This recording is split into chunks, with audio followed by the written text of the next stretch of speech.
All right, good morning. Today's topic is employee welfare. Now, why is employee welfare important when we talk of human resource management? Because you remember we discussed when the employee joins the employer, isn't it some kind of a contract that it's a contract, may not be a legal contract, but a contract that you come and do some work and in return you get some consideration, some pay and maybe perquisite. So, why this question of welfare? Is the employer bound to look after the welfare of the employees? No? But then why are many companies the world over concerned that in managing your human resource, you should also look at the welfare? Why? Why is that? For stability of the employees. Yes? To increase the productivity, to increase the efficiency. Yeah? Any other? But I thought that if you give good pay, good incentive, more you produce, the more money you will get. That will give enough motivation to increase the productivity. No, that won't give? Up to a certain limit, yes. So, after that what happens? After that the human being requires something more, something beyond the so called contract of selling your services, so to say, or selling your labor and getting some pay and perquisites in return. So, that is where, all right, it is recognized today that you must address each employee as a human being also. Remember we said you have this humanistic school which talks of human resource as against the personnel management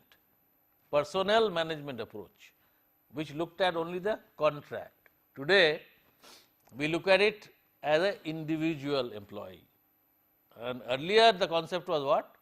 Pluralistic concept we said. You look at it as a collective constituency, labor and employees. They are collective, it's contract, they do work and they get paid. Today we are going beyond that. We are saying it's that of course, but something more than that. Within that collective entity are individual human beings, and individual human beings are motivated, all right, by things which are more than just money and perquisites. They are motivated by their own personal growth, their self-actualization, their surroundings, all right, their recognition that they get, and so on and so forth. So, total concept now is look at the welfare of the employees also, apart from only looking at it as a legal kind of a contract. Any questions? That is why we say that employee welfare is part and parcel of the function of human resource management today. Okay?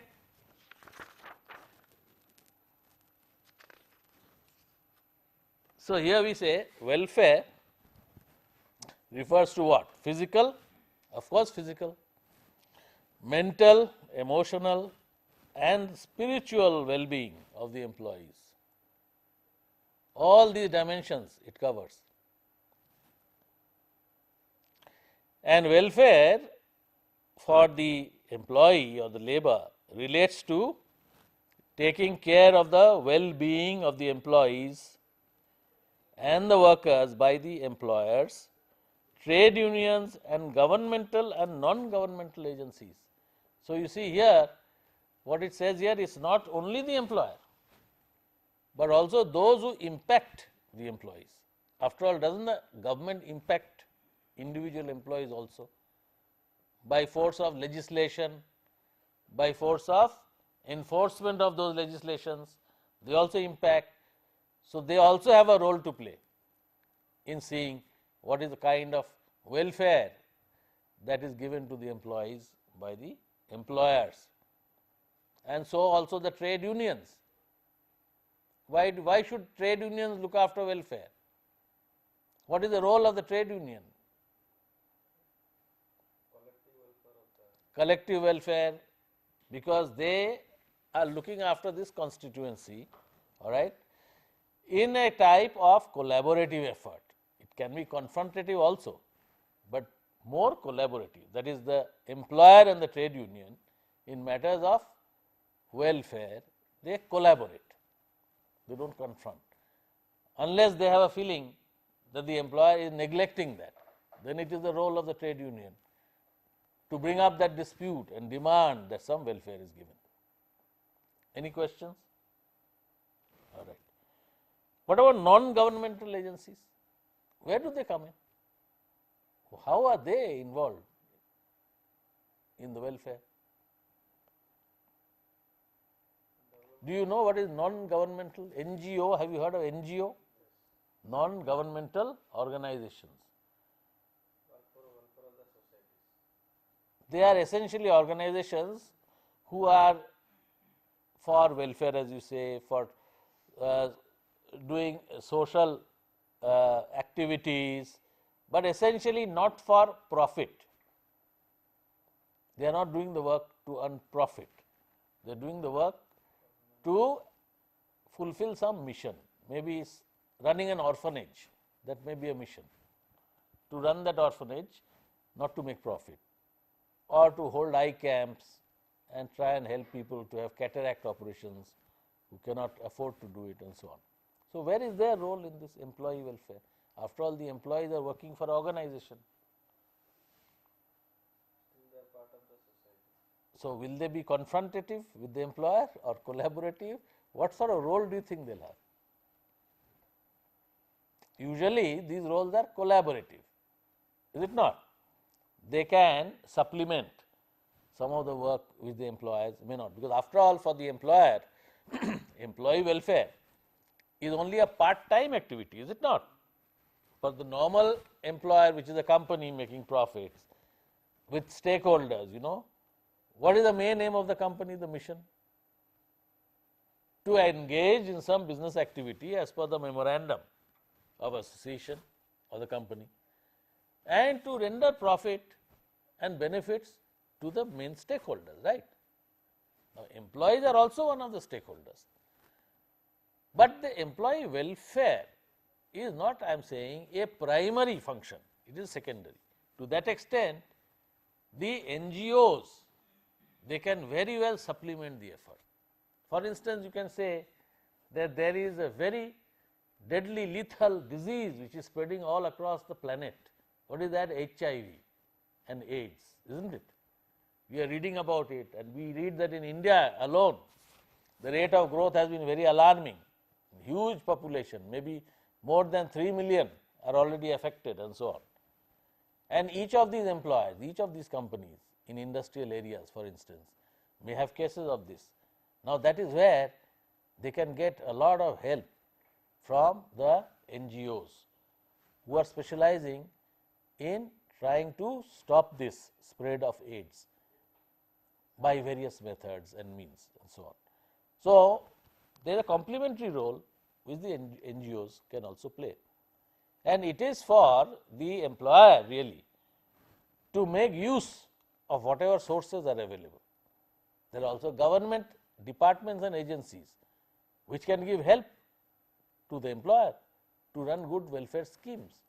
So, it is up to the employer, and it is the innovation of the human resource department to tap all these sources and see that not only the efforts of the employer, but also the efforts of others are also harnessed to see that you give a good welfare to the employees. Any questions? All right. What sort of welfare do you think is given in the organizations? We will come to that, but before that, this is the ILO at its Asian Regional Conference defined labor welfare as a term which is understood to include such services, facilities and amenities as may be established in or in the vicinity of the undertakings or the companies to enable the persons employed in them to perform their work in the healthy and congenial place, so as to provide them with the amenities conducive to good health and high morale. It's a long definition, but what are the main points?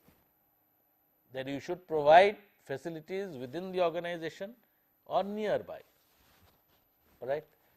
For instance, a social club, it may not be within the company, but they can hire premises outside the company and have some sports activities which they will pay for or partly pay for, to see that after the shifts are over, after the office hours are over, people have an opportunity for engaging in sports, which is good for the health, and other recreational activities. Another point it makes, to enable persons employed to perform their work in the healthy and congenial place. So often when we talk of welfare, we have two other terms which go hand in hand with this: employee welfare, and what could be the two other terms? Safety, that goes hand in hand with that, and health, safety, health. Yet another term goes hand in hand with that. What is that? Welfare, I said, has got few other terms associated with it: welfare, health, safety and environment. That is what it says, congenial place to provide them with the amenities conducive to good health and high morale. What is morale? M-O-R-A-L-E. Is it same as moral? M-O-R-A-L? No? Why? What is different?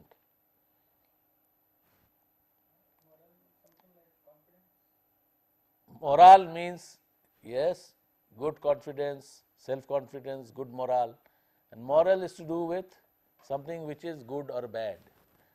So, good morale means good team spirit, all right, good teamwork, people feel confident, they feel positive, they have a positive attitude for achieving the work, that is good morale. Okay. Any questions here? So, this is a ILO is what? International Labour Organization. It is a part of the UN, United Nations.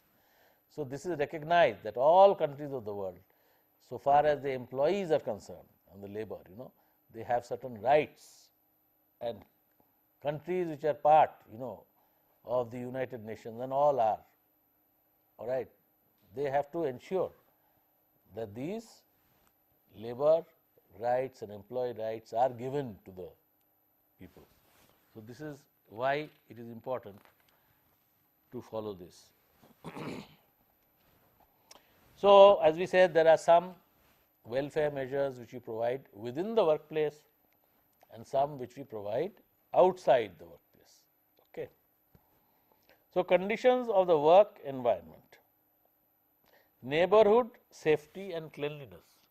What does that mean? Neighborhood safety, after all, you got a factory with walls around it, and that is your property inside the wall, but neighborhood is outside your. So, how is it a responsibility? How does it affect? Can you give an example? Give an example.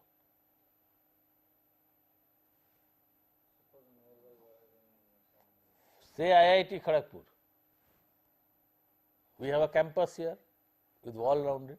We have a neighborhood also. Is there anything in the neighborhood which IIT can do to make sure that employees of IIT and students of IIT and faculty, their health and safety is improved? What can it do? They can build a flyover maybe, is it? Some good roads, so that potholes are not there. Have you seen in many of these bigger cities, metros and so on, where you have large companies, how they, the road in which the factory is located, how they look after that on the pavements, they plant trees, gardens, isn't it? What about say in Bombay, city of Bombay, the municipal corporation, they approach the large companies and say, why don't you look after some of these circles, like let us say Dadar circle, look after it, adopt it, or at Haji Ali you have got, look after that garden. Similarly, you see many of the companies, they even say that the road maintenance, seeing that potholes are not there. So, employees coming in two-wheelers and all, they do not fall and injure themselves. Okay. And apart from the employees, if it is a public road, then it is a social service also, because other passers by in that road, they also benefit from that. So, neighborhood safety and cleanliness. There is a saying, cleanliness is next to godliness. That means, wherever you have gods and goddesses, you try to keep the place clean. No? So, have you seen how this idea is being used in some of the cities? Some of the cities, you will have various places, walls and all that, people use it as public latrine. So, how have they done? Innovative, I think. They have painted all the gods and goddesses on the wall, so that the people won't go and use it as a public latrine, and it works. Have you not seen that? That is a good idea. So, cleanliness is next to godliness. Must keep the premises clean. And whose responsibility is it? At least inside the factory or inside the office is the responsibility of the management, and the employees. There is a term, I do not know if you have heard it, called housekeeping. Have you heard that term, housekeeping, as referred to a workplace? Not referred to your private home, as a workplace. Good housekeeping, we say, good housekeeping. Housekeeping refers to this cleanliness, orderliness. Say you have good housekeeping in the office. You enter the office of, let us say, Professor A. You will find all books, papers, journals, lying in heap all around. Next to him, you enter the chamber of Professor B, and you will find there are nice racks there. Everything is stored properly, docketed, proceedings are stored, books are in almirahs, reports are put in racks. So, who has got good housekeeping? Professor B. Is that important? In the workplace, is it important? Why?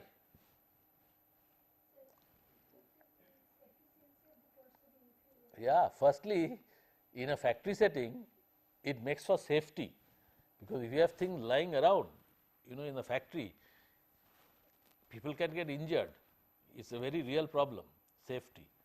Second is time saving, the productivity increases.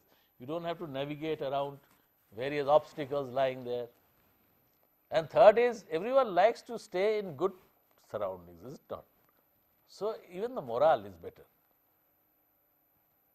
Now, these are things which are very, very evident, but it is not easy. You have to be conscious as an employer all the time to see that good housekeeping is done. In fact, large factories, they have nice little competitions. They have a shield or a cup, and this is once a year, the departments gets the best housekeeping award. So, you have these competitions to see that housekeeping is kept in good order, because it has a direct relationship with safety, productivity and morale. Workshop, hall, sanitation and cleanliness, temperature, humidity, ventilation, lighting, elimination of dust, fumes, gases and smoke. Now, many of these items the employer does not have a choice, because they are under legislation. There is legislation in all countries. ILO also has got some conventions which are followed. Now, in India we have got the Factories Act. Has anyone heard of this Factories Act? That is a very important legislation for those employers who run factories. And there is also a Shops and Establishments Act, where offices, they are subject to that. Now, particularly the Factories Act, it lays down minimum statutory conditions, referring to ventilation, referring to safety and so on.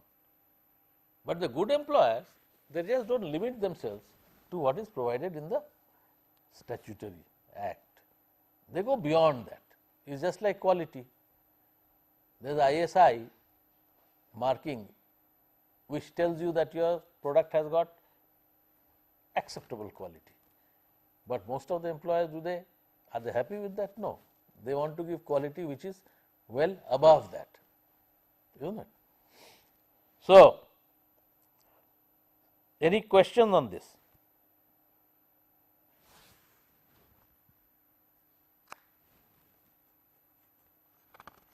This is within the workplace. Now, you look at this, you have a responsibility, as we said earlier, outside the workplace also. Look here, control and treatment of effluents. What is effluent? Garbage. What else? What is effluent? It is a kind of byproduct after a process, isn't it? Say you have an electroplating shop or in a chemical industry, you are processing, all right, certain chemicals, and a byproduct is a waste, and that waste you cannot use, so you have to get rid of it. What is the easiest way of getting rid of it? Throw it into the drain or the sewer or the river or whatever is there. But that has got a long term deleterious effect. It harms the environment, it harms the soil. Many of them have poisons, which get into the soil. So, there is legislation now to control that. So, you have to have effluent treatment.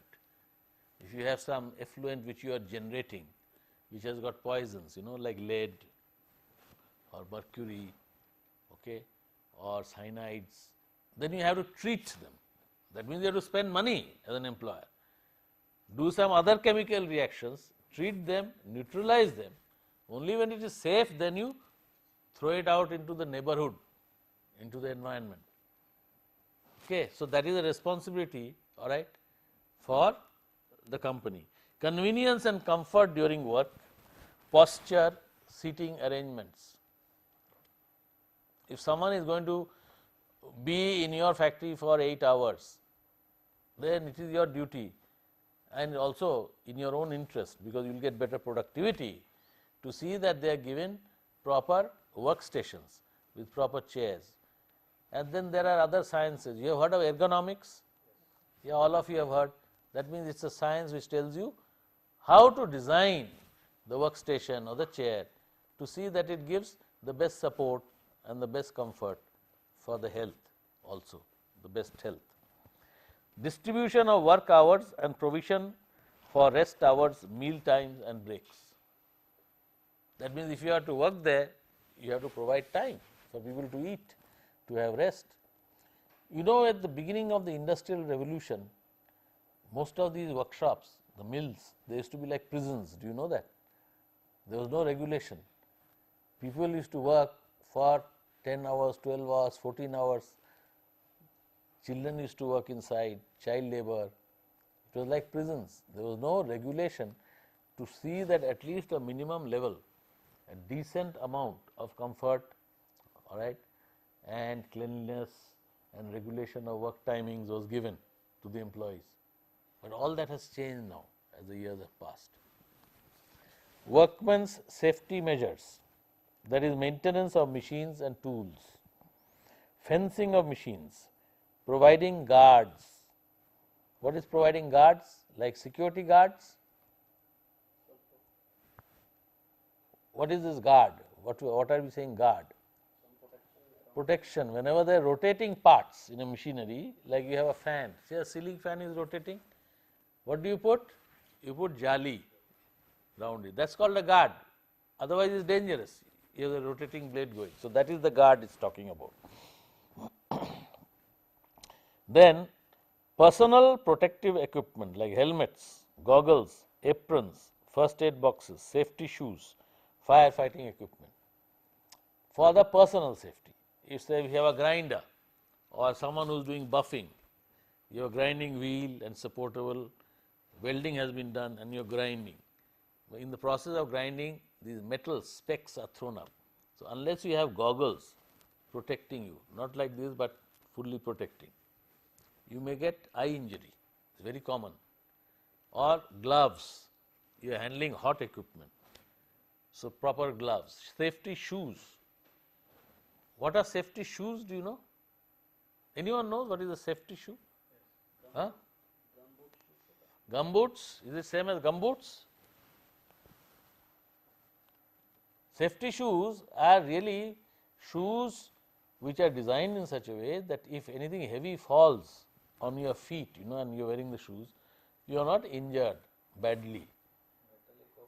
Yeah, usually the metal plates which are below the leather on the toe cap and at the sides. So, many of these employers now, they give free safety shoes. Okay. Some of them give subsidized, that is they charge little and ask the employee to and give the rest, the employee pays for the rest. Aprons, again if you are a welder, you have to have an apron, usually it is a leather apron, otherwise sparks that come will burn your clothes and burn you also. First aid boxes, safety shoes, firefighting equipment. Any questions?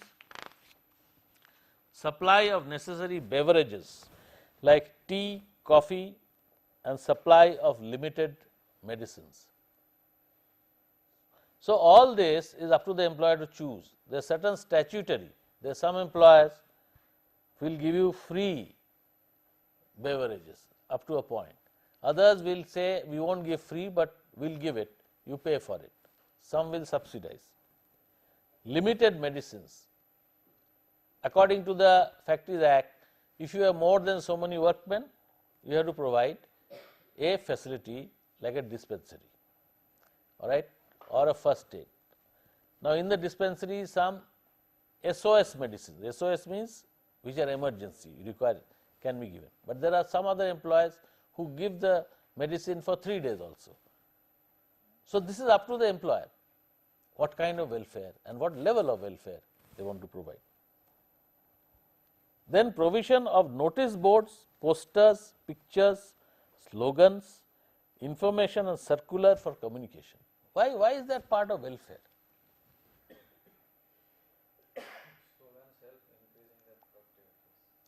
Helps in increasing productivity. Then, like for safety, you have to give all this. For safety, slogans, you know, you make cartoon pictures for instance, put it on the walls. Then cartoon picture is something visual, it gives the impact. There is someone who is walking, you know, and something fall on his head. If you have a poster, that is to show you should wear a hard hat.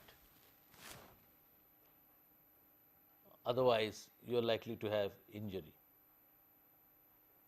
Okay? But tell me, why notice boards? Passing information. Because when you are dealing with large number of people, how do you communicate with them? Is the simplest form of communication, is it not? And why do you need to communicate? Because you are treating people as human beings. You like to communicate because the first step in involving them in the affairs of your organization, and involvement brings commitment, and if commitment is there, you gain in productivity. So, it is a very logical thing to do, to communicate as much as possible with the employees, instead of them hearing things about the company from rumors or reading about it from newspapers or hearing from other friends. If they are working in the company, the management should communicate with them. Okay? Then convenience, toilets with all facilities, waste paper baskets, provision of drinking water, coolers.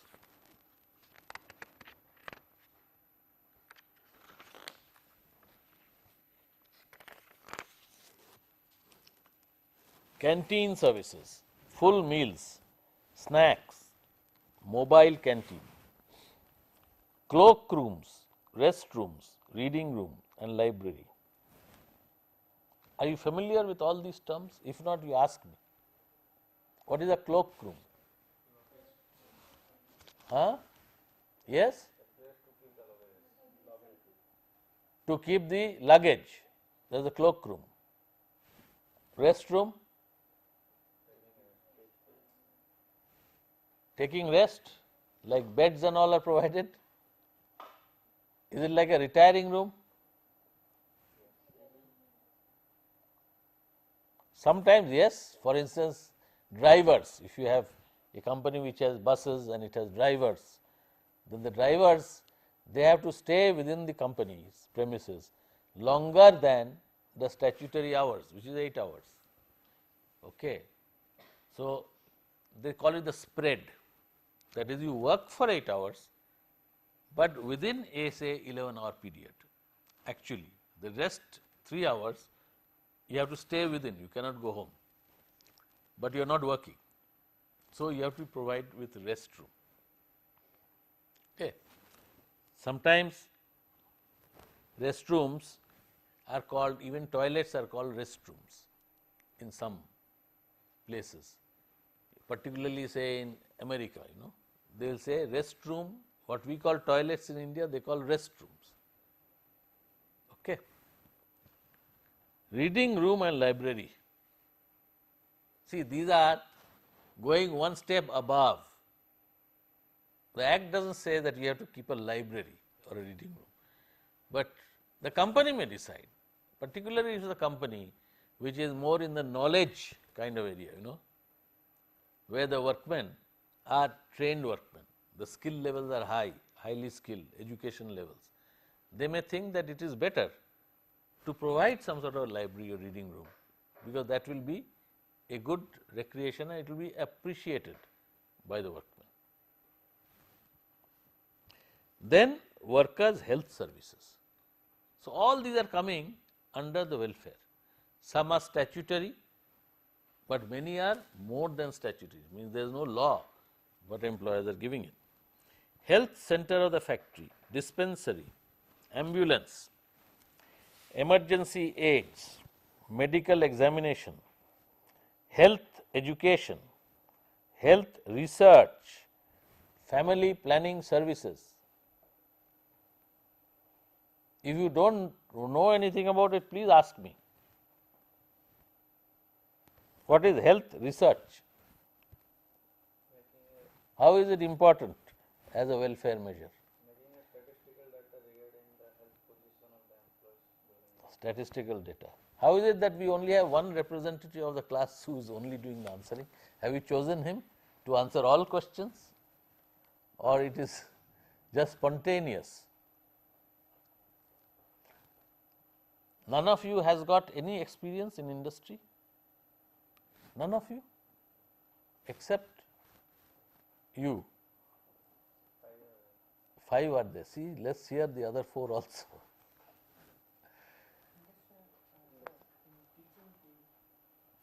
You see here it says health education is there, that is teaching field, health education will come, but health research.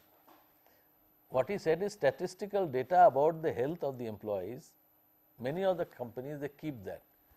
Like for example, say you have 1000 workmen and employees in the factory, right from managers to unskilled level workmen.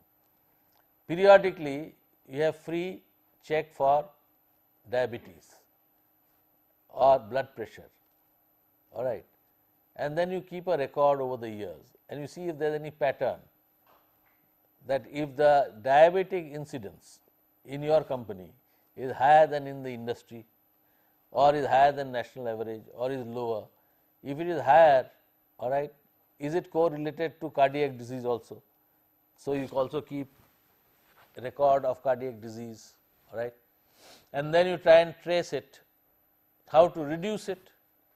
So, one level may be in the canteen, the food which is being cooked in the oil, there is too much oil. So, some measures can be taken to minimize the quantity of oil. the kind of diet which is being given in the canteen, all right, what the workmen want and what the manager and the unions want, and management has agreed also. That may not be very good for health, but if you want to give less oil, the union may say you are trying to save because the food is not tasty if the oil is low. In which case, as a management, you can say, here is a research we have done. You want cardiac disease, high blood pressure, we don't mind giving this oil, but it's in your interest, and certainly our managers, we are not going to give food with all this oil. So that is why it is important, in the interest of your own employees, that is the welfare.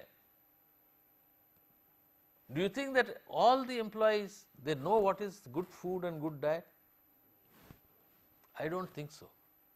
For instance, many of the employees may think that, full fat milk and desi ghee, and lot of it is very good. Don't you think so? Many of the workmen who come from villages, they can't afford it, but they say if they could afford it, or to eat meat every day, is it good? We know as employees it is not good, medical research has shown, but then it is a welfare measure therefore to see that as an employer you disseminate this information, and that is why it is a health education. Usually you have a medical, in large companies you have a medical department also. In the medical department they run periodic seminars on various topics which are common for middle aged people. You have the safety and health department, of which the safety department runs seminars and training program throughout the year for unsafe working methods, unsafe conditions, use of personal protective equipment, firefighting, all these programs are run. And the health on the other side, about good eating habits, good diets, exercise, yoga, all these things are managed by them. Some of them have got gymnasiums with yoga, so that you can do physical exercise, aerobic exercise, and also do meditation. And many of the employers now, let me tell you, they allow this to be done within the company premises, and they provide the facilities free of cost. Of course, usually not in the company's time, that is they have to, it will be after shift hours or after office hours, but all this is provided. And this is not only in the brick and mortar industry, this is also in the software industry and IT. You have gymnasiums, swimming pools. Have you seen, any one of you has seen some of these, these technology parks, Wipro, Infosys, the kind of facilities they have put up? It's fabulous facilities. It's like a small city where all these cafeteria is there, good food, meditation, yoga, swimming pool, gymnasium, sports, tennis, all this is provided. So that they work long hours, no doubt, but the employer is trying to bring in this welfare benefit to see two things. One is the employees are healthy, morale is high, productivity is high, and also that the company also gains, isn't it, in the whole process. So, all these are done not only because of the minimum laid down by the statutes, but because the HR function recognizes today that it is very good for the company in the long run. Women and child welfare, antenatal and postnatal care, maternity aid, creche and child care. What is this antenatal and postnatal? That means before childbirth, okay, and after. Ante means before, A-N-T, post means after, care. Particularly when you have at the workman level, etc., the knowledge is not there. So, the employer, all right, has knowledge dissemination. The wives of the workmen, they come and little classes are given or some education is given in the local language to tell them how to care, because many of the people coming from farming stock, they may think that it is enough to put black 2 spots here, one black spot here and one black spot. So, the evil eye does not come. They do not know genuinely that you should have inoculation. The government is doing lot of publicity, but still these cultural things, they are handed down from generation to generation. So, the employer also has a role to play. So, you must have the child inoculated, because this you can keep the black spot, it is all right, but that is not enough, have to have inoculation. So, all this is then about the feeding of the child and so on. What is creche, by the way? Creche, C-R-E-C-H-E, right. Say the mothers are working, then where will they keep the child, because they cannot afford and there is nobody at home. So, a nice playground with toys etc. is provided within the company, and the children are there and there are attendants there also. So, while the mother is there, she is not worried, she knows the child is there, looked after the office hours. Then when the shift is over, then the child goes. Some little education is given to the child also, so that like a small pre-primary kind of thing. Okay. Women's general education and separate facilities for women workers like lunch rooms, toilets, recreation rooms etc. And workers' recreation is number 5. So, we have had health, now we come to recreation. Indoor games, sports club we mentioned, activities, drivers restroom we had mentioned. Okay. Another welfare, class of welfare is economic services, cooperative societies, loans, housing, daughters' wedding etc. Anyone has an idea of what is this cooperative society?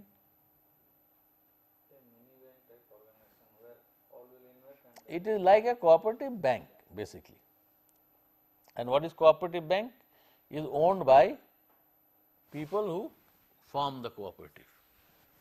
And the objects of the cooperative bank is what it says here, for matrimonial loans, house building etc.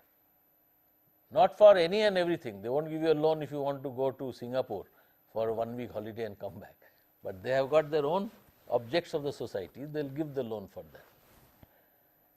And of course, you have to pay in monthly, all right.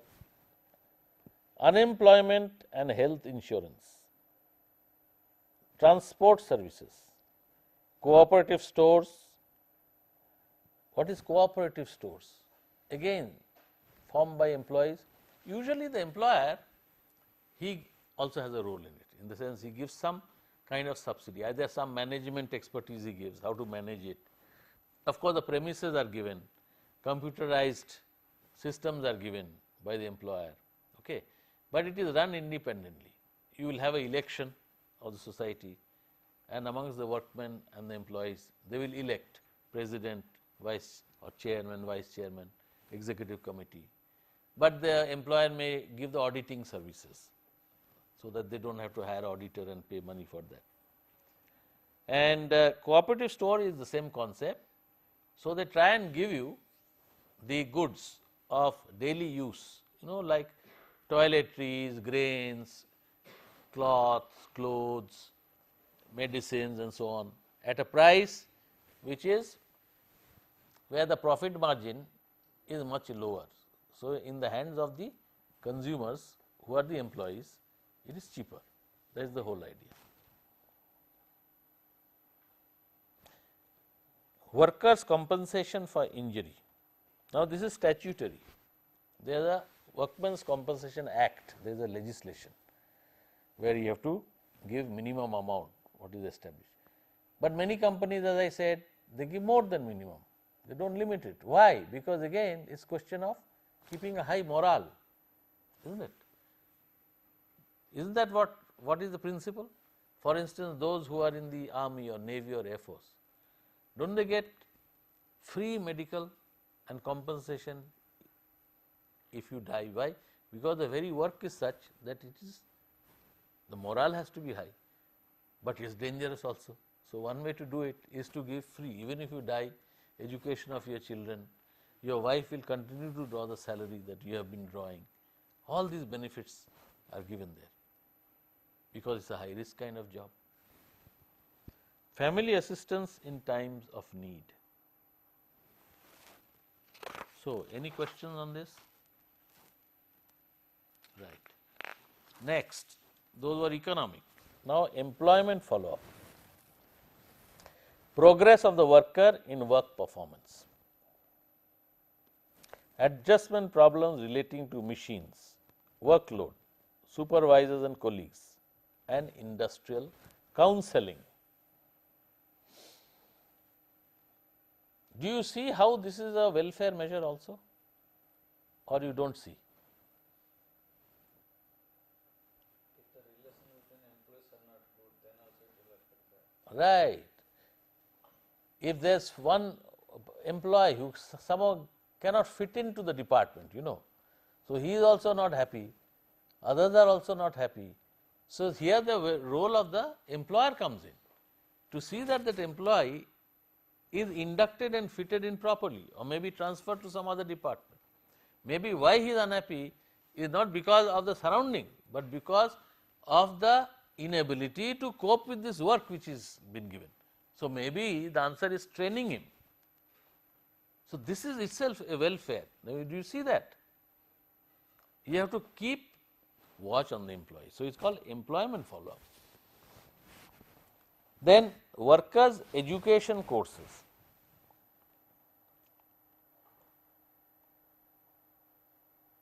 Workers' education. What does this mean? It means general education. Most of these workers who have come, they have come after vocational training, right? They haven't had the benefit of having a liberal arts or a science or a commerce course. So, they may not know even about how our country, there are parliament and you have got state legislatures, what is the system of governance and so on, which every citizen needs to know. Okay. Matters of hygiene, safety, health, etc. So, the workers' education, it is supported by the government, every state government has got that, but employers are supposed to run these classes. And who takes the classes? From among the workmen itself, sometimes trade union leaders. You train them as teachers to take the classes, or other employees. From among the employees, you train them as teachers to take the workers' education class. And then these classes are held throughout the year, and then they have examinations also and grades, and when they pass, they get a certificate, which is from the state government, the certificate. And they have educational tours. So, they have a chance which otherwise they would not have had to visit other factories, maybe in the same industry. So, this is workers' education class. And what is this trying to do? Why is it a welfare benefit? Because it is addressing the individual, isn't it, for his self growth. Instead of working for 30 years and rising, getting 3-4 promotions from unskilled workman to, let us say, skilled workman, and knowing nothing else, here is an opportunity for him or her to know something more about the country, more about more things than the narrow vision of his work only, broadening the individual. Reading room and library, adult education. Labor management participation, serving on various committees, research bureau. So, how is this a welfare? Labor management participation.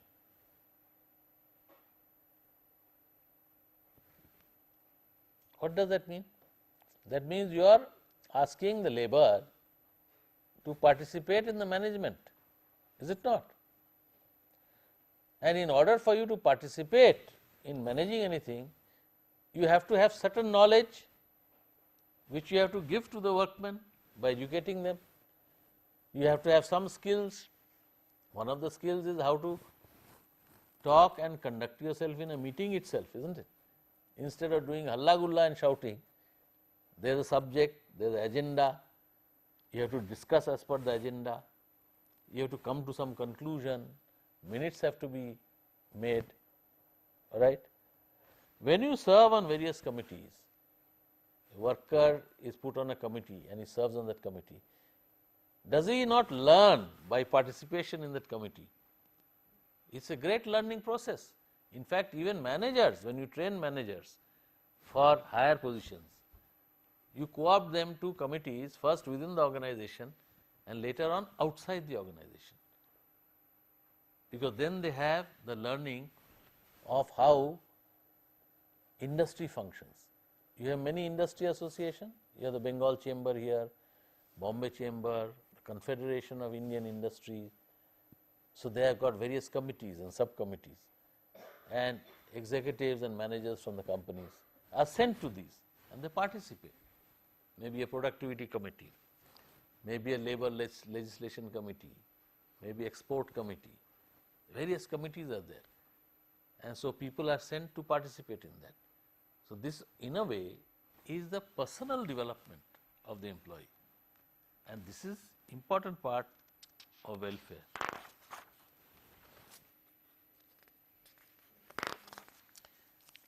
Now, what about outside the workplace? Okay, housing, very important.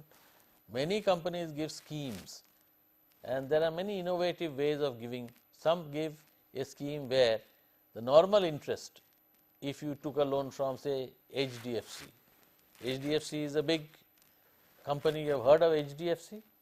Yeah? They give loans for houses. So if they charge say 10%, then the company may say, all right, we will pay 4% out of it, so that only 6% is paid by you. So they subsidize the interest, all right. So there are many ways. So housing, water, sanitation, waste disposal, now all this outside the workplace. Don't dirty the neighborhood. We talked of effluent, we talked of maintaining the roads. Roads, lighting, parks, recreation and playground. Schools and colleges, markets, cooperatives, consumer and credit societies, banks, transportations, police outposts, post office. If you have questions, ask me. In IIT, we have provided police outposts. Isn't it a benefit? Say there was no police outpost, then it would be difficult to go all the way to Kharagpur. We have got bank extension count, railway extension counters. These are all benefits, no, to all of us employees. Similarly, in big companies they have this. You have ATM facilities, banks are there. Transportation. Doesn't IIT give a shuttle service to Kharagpur railway station? You know that? You don't know. They give a shuttle service 3 or 4 times a day. Early in the morning, the buses run, IIT's buses. If you are an employee, you have your I-card, or you are a student, you can use that bus. Salua, you see the Salua buses running, that is that Salua Air Force Station, they have these transportation services. Stadium, swimming pool, gymnasium, community leadership development, family sports, health and cultural programs, village adoption and community development, AIDS, HIV counseling and treatment. So there are a host of activities, you see, and some of the good companies, progressive and large companies, they have a whole department, you know, of employee welfare with counselors, medical counselors, doctors. Some of them have the medical and the employee welfare together as one big department. They even adopt villages. Some of these companies, say cement industry, those who are in. The cement is a resource based. You have to locate your plant where the raw material is. So it is out of the way in the backwoods. You have your own colony and you have villages round about. They adopt the villages and they give the welfare not only to them, employees inside the organization, but outside to the villages. So these are all under that outside. So to sum up, statutory and non-statutory, as we have said. welfare activities are also specified by laws like the Factories Act, the Mines Act, the Motor Transport Act, the Central Labour Act, the Merchant Shipping Act, each industry-wise, dock workers, all right, then the interstate migrant workers and so on. There are plethora of legislation addressing all this, and they set down the minimum. But many companies, they don't just stick to the minimum, they go beyond that. So, approaches to employee welfare, one is policing theory, state regulation to ensure fair treatment and stop exploitation, one approach. Second, religion theory,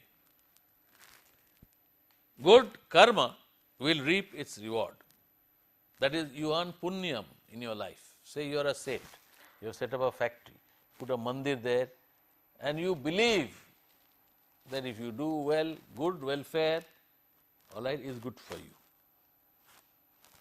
Third, philanthropic theory, affection for mankind, for your fellow human beings. And the other is paternalistic theory, trusteeship theory, that what you feel like Gandhiji used to feel. That all that, if you are a managing director, let us say, that all this company, etc., position that I am a trustee, it is not mine, it belongs to someone else. My role is to do my best to see that whatever work and responsibility has been given to me is fulfilled to the best of my ability. So, to that extent, employee welfare is part of my duty as a trustee. So, these are the four kind of theories. Also, placating theory, which means appeasement. Appeasement is what? Baba, don't do gadbar, you want something, I am giving it to you. Appeasement. Child wants chocolate, all right, in the airport I saw today when I came, or yesterday. Mother says no, child screams and all. Mother is walking off, child lies down on the ground and screams. So, mother comes, all right, get up, gives one chocolate.